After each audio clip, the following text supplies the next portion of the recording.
Okay, so hello everyone. Welcome to my channel. If you hear clicking in the background, my fiance is just over here playing Baldur's Gate 3. He unfortunately had a bad roll and is now picking up manually the 150 books he had to drop. Anyways, beside the point, my name's Katie. I'm a graduate student at Parsons School of Design in their Fashion Studies Master's program, where I study the sociocultural phenomenon of fashion. Say that 3 times fast. It is Monday, it's Labor Day today, so we don't have any class. Normally I would be on campus bright and early to attend the undergraduate lecture for History of Fashion because I am a TA for that class, so we have to go to the lectures. Then after that I have my own graduate level class for prepping for your thesis, so where we put together our proposals, outlines, meet our advisors, etc., etc. I don't have any of that today, so the plan is to hang out at home and get kind of a jump start on the things that I have to do this week, like lesson planning, doing the readings, prepping for class, assignments, all that kind of stuff. My proposal for my thesis is due in a week. They give us 2 weeks to write it, and I have not touched it, so I might think about kind of sort of maybe approaching that. But right now what I'm doing, I just published a YouTube video and I'm currently about to film a little short video about setting up my thesis journal, which is kind of like a more focused version of my regular everyday journal. This is what I use instead of a planner. It has like a monthly calendar in here, but otherwise it's just kind of like a long stream of consciousness and to-do lists and ideas and all that kind of stuff. But this is like my catch-all for everything. I wanted to have a more focused something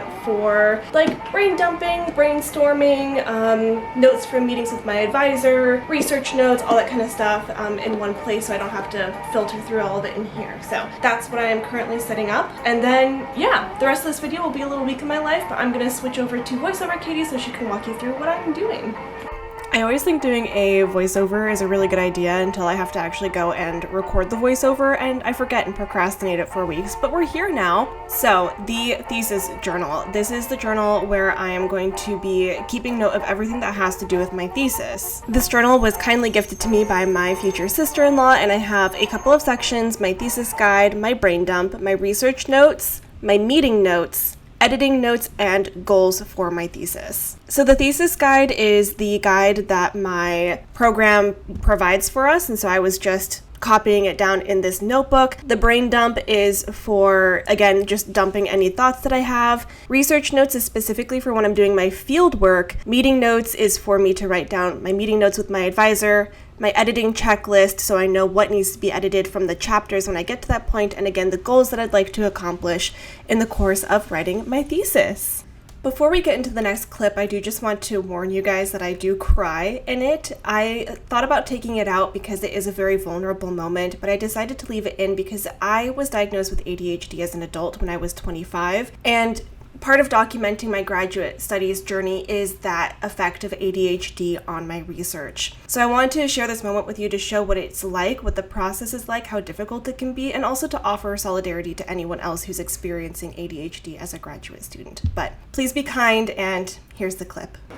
So I'm currently trying to read the article that my students have to read for Intro to Fashion Studies. The chapter is Intersectional Transnational Fashion Subjects in Fashion and Cultural Studies by Susan B. Kaiser, which is something that, like, if you do anything in fashion studies or anything related to like the critical theory or thought of fashion, you'll probably read Susan Kaiser at some point. But one of the things that made me kind of stop vlogging last semester is that I struggled to show the struggle. So I kind of want to try to get over that a little bit because otherwise I just won't vlog. Yeah, I've been reading for, I guess I'm probably not actually that long. I have a very skewed sense of time with my ADHD, but I've read 3 pages so far, and I'm just like, I'm struggling, man. Like, this is why I'm going back to trying medication. I just like, if it's fun reading, yeah, sure, I can read because it's interesting, and I'm not saying that this isn't interesting, but you know, it's I don't know how to explain ADHD without it sounding like an excuse. This is interesting, but it's really hard to get through, and most people would kind of struggle to read this kind of stuff. But for me, it's like heart racing, anxiety, like want to cry because I don't understand it, and my thoughts keep bouncing all over the place, so I can't stay focused on it for very long. And the things that I try to do to help me focus on reading just like aren't working today, and I'm feeling really frustrated, and I'm tearing up a little bit about it. Because one of my favorite strategies or approaches to getting work done is not eating the frog. It's to build momentum, so starting with the small things and going from there. But then that also usually means that I will keep doing small things and avoid the big tasks like reading, and reading has just been so hard, and it's so upsetting because it takes me so long. It's the thing that takes the longest, and it's like what comprises so much of my research because I have to write a literature review, and I'm just really frustrated right now. I know you're filming. I can't hear you crying. I wish I could read more than one page without having to stop. Hey, you're doing your best. I don't know if part of it's my fault, like if I've ruined my attention. Like people talk about how things like TikTok can like really ruin your attention, like your attention span gets shorter and shorter, and I don't know if like I've done something to ruin it, or if because it's gotten harder the more I get into my education. That's nonsense. I don't think you've removed your concentration at all. It's just gotten harder. I know. Thank you. Academic reading is hard. But it's so important. Uh-huh. And I know I talked to a professor friend recently, and she was like, I also never like finished all my readings when she was. It is a struggle with academics, and you also, with ADHD, struggle on concentration, things that you don't want to do. And the common consensus is people don't always want to do academic reading. You know? Yeah. Hey, you have not ruined your attention span, and you're blaming yourself for something that is not your fault. I can blame my mom for birthing me this way. You have ADHD, you have concentration issues, and academic reading. I mean, I got mine done, but I was so burnt out, I didn't want to read things I wanted to read, you know? Yeah. Academic reading's hard. I just feel like I've tried every strategy for getting through academic reading, or aside from the things that I can't afford, like audio reading programs and that kind of stuff. And even then, like, I lose track of what they're saying because my brain is wandering because I don't have something in front of me. I just don't know. It's hard when you don't have. I want to make for you like your perfect reading nook if we knew what it was. I've been trying to figure that out for so long, and I feel like in undergrad I just muscled through it because I wasn't writing a thesis, I wasn't making any new research, I was just like getting my degree, which is so different from teaching and from writing a thesis. Like, it's easy to push through the readings when you don't have as many responsibilities. And you have a lot of responsibilities. And right now my responsibility is to understand this so I can teach it to other students. Sorry if I interrupted your sad camera moment. I can't sit idly by and hear you cry like that without giving you some support. I appreciate it. I love you. I love you too. It just sucks. Do you want anything to drink? Can I get you some cool water? That'd be nice. I'll be back. Okay. There is one thing I haven't tried yet today, so we're gonna try that even though it makes me feel silly. So I hope that clip resonated with you in some way, and just trying to illustrate how difficult it can be with ADHD. And I also just want to point out how important it is to have a support system. I think everyone deserves a partner like James, my fiance. But if you don't have that, I would highly recommend leaning on your friends, your family, online communities for support. The Accepted Society is always a good place to go, and it's just really important to have that when you have ADHD. Well, I've read 3 more pages in a fraction of the time that I was reading them sitting down, so Nice. I'm not entirely sure I'm taking everything in, but at least my eyes are on the page.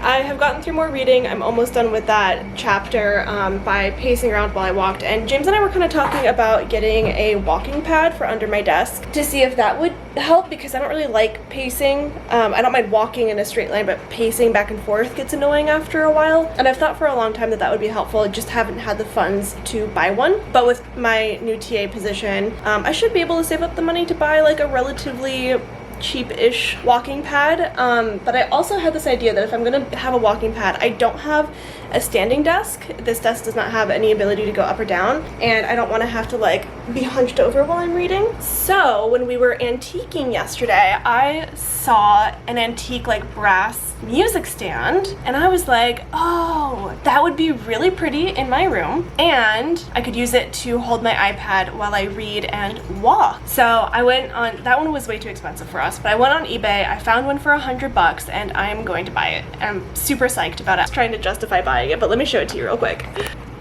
Look, I just punched my screen. This is the music stand. She is very pretty, very pretty. And then I went into the city for the rest of the day to meet up with a friend and talk about starting the program because they're first year, so enjoy these clips and on to the next day.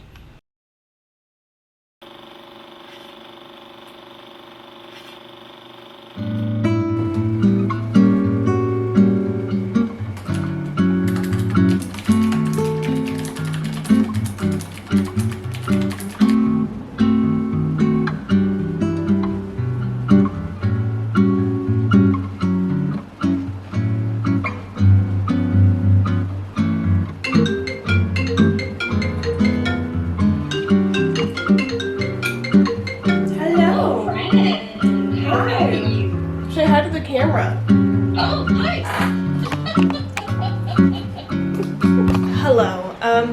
All the windows are open and the fan is going, which I know makes the audio not sound great, but bear with me. It's hot today. It's like 95 degrees today, so I'm sweating. It's 11:30 on Tuesday. I finished the reading for my TA class that I threw a hissy fit over yesterday. Wrote up my notes for what my lesson plan is going to be this afternoon. I'm gonna take the next hour to get ready because I have an appointment in the city, and then I am meeting with the professor that runs the thesis prep class because I have a new development about my research, the potential to travel for my research, but I am not entirely sure that it's going to happen yet because it's very last minute, like it would be next weekend. So I'm meeting with her to talk about whether or not that's actually feasible, and if so, then talking about buying plane tickets, reimbursement and funding and what that might look like, and developing my research question and my interview questions because I'm planning on doing ethnography. So yeah, it's all overwhelming and exciting, but research is happening. I didn't expect it to go this way, but yeah, I might find myself in California next weekend. Anyways, more on that later. I'm gonna get dressed to head into the city and talk to my professor. And then I teach tonight, so wish me luck. So last week, the students that I taught complimented my outfit, and I have been chasing that high ever since. So I was going to wear one of the skirts that I made myself over the summer, the skirt that I made myself over the summer, in the hopes of getting a compliment and being like, oh, I made it, because I'm teaching a lot of BFA like fashion design students this year, but I am like covered in sweat already. It's so miserable, but I gotta go, so I will see you guys in the city.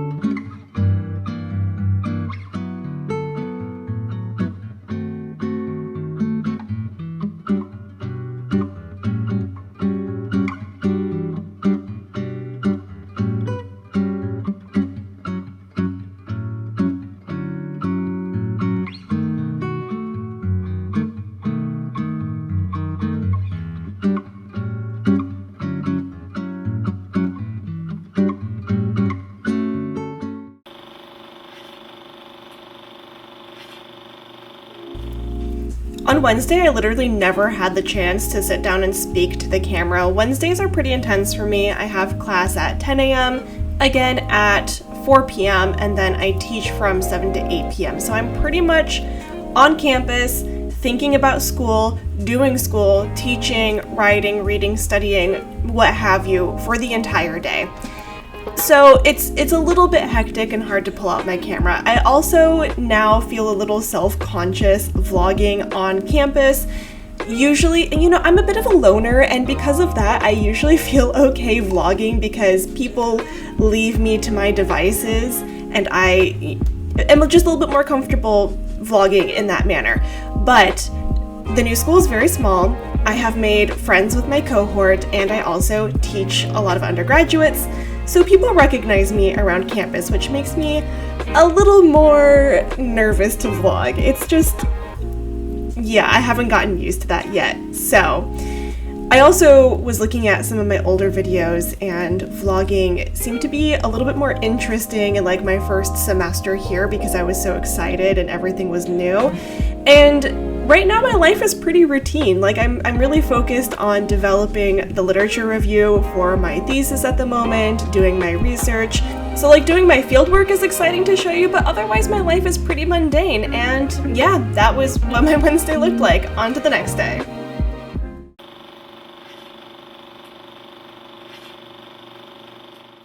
Okay, we are recording with my phone as a microphone because it is way too hot to close the windows, but you can hear literally every piece of traffic that drives by, as well as every single person's air conditioning unit on the building across from us. And the building across from us is not far away from us. It's like 10 feet away from us. We are up close and personal with our neighbors here. Anyways, I have gotten into this really bad habit of getting to the end of my week and I am utterly exhausted and I stop filming. I mean, part of this is because my weeks are so front heavy. I have class for my undergraduates I have to go to their lecture first thing in the morning at 10 a.m. on Mondays. I have thesis prep on Mondays, which is just stressful to begin with because it's about my thesis. And then on Tuesdays, I have therapy and teaching. And then on Wednesdays, I have class at 10 a.m. again, 4 to 5 p.m. And then I teach from 4 to 6 p.m. And then I teach from 7 to 8 p.m. So yeah, Mondays through Wednesdays are a bit of a heavy workload for me, and by the time Thursday rolls around, I'm pretty tired. In this case, however, Thursday rolled around and I was actually preparing to go to a fashion week event for a friend. Yesterday, I will insert the footage that I captured, but yesterday I was helping to set up the Remake Our World Vintage Fashion Show as part of the New York Fashion Week event. I have a friend whose partners with Remake Our World, and they are all very involved in the sustainable fashion space. So instead of, loving and lusting after all of these fashion brands that greenwash and contribute to pollution and environmental disaster, we were doing a secondhand vintage show, which was a lot of fun. The turnout was spectacular. I saw a lot of friends there too. It was great, and kind of sparked some of that interest and passion that I have, or reignited it a little bit, reminded me why we should care about these things, because I always have. I wrote a lot about secondhand fashion in community college and at Berkeley. I'm just tired and burnt out from grad school. Also, I kind of feel like when I'm speaking into the microphone like this, that it's like a little bit of an intimate podcast moment, so I hope that you guys are enjoying that energy, because I am. The big thing that I need to tell you guys, though, to catch you up to speed on about this week is, drumroll please, I have massive updates on my research, my thesis, that little thing I'm in grad school for. I had an idea a little while ago. There is this paper that I read that was talking about the vintage sensibility at the Brooklyn Flea. If you don't know what the Brooklyn Flea is, it's this flea market that happens every weekend in Brooklyn for, I think, a large majority of the year. I think it's closed maybe in the winter or something like that. Beside the point, I read this paper that looked at how do people understand vintage and what vintage is. So rather than trying to define what vintage is, looking at how do people build this knowledge, how do they disseminate it, how is it communicated, so on and so forth. And I thought that paper was really interesting because I had already started to think a little bit about doing something with the Manhattan Vintage Show for my thesis, and I just wasn't entirely sure what yet. I definitely have some ideas about the theory that I would want to frame these kinds of observations through, but I also don't want to come in with tons of preconceived notions to my field work or my field site and my subject and let that kind of cloud the information that they give me. I want to be able to let that thing about research where you want to see where the data goes rather than trying to impose your own thoughts on the data, which is a bit disingenuous in my mind. That reeks of scientific objectivity, which we know doesn't exist, especially when you're working with qualitative data. I am getting so off track here.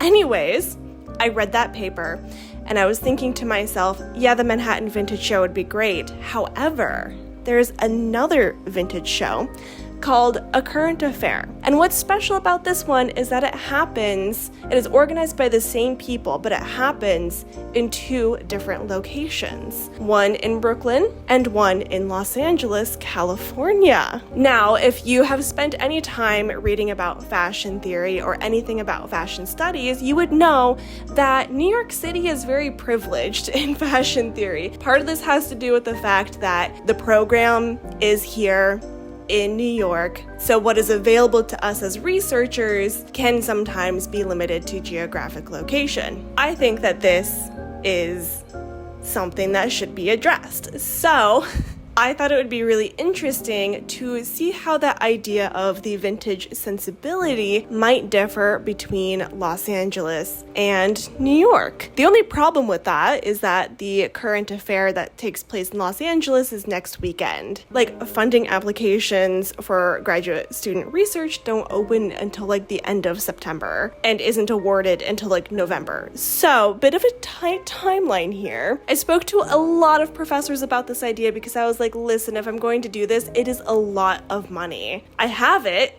but it's a lot to spend. And literally, no one has told me not to do it. My professors, my friends, my mom, my fiance, everyone was like, that sounds like a great idea and an interesting project for your research. So I bought some plane tickets.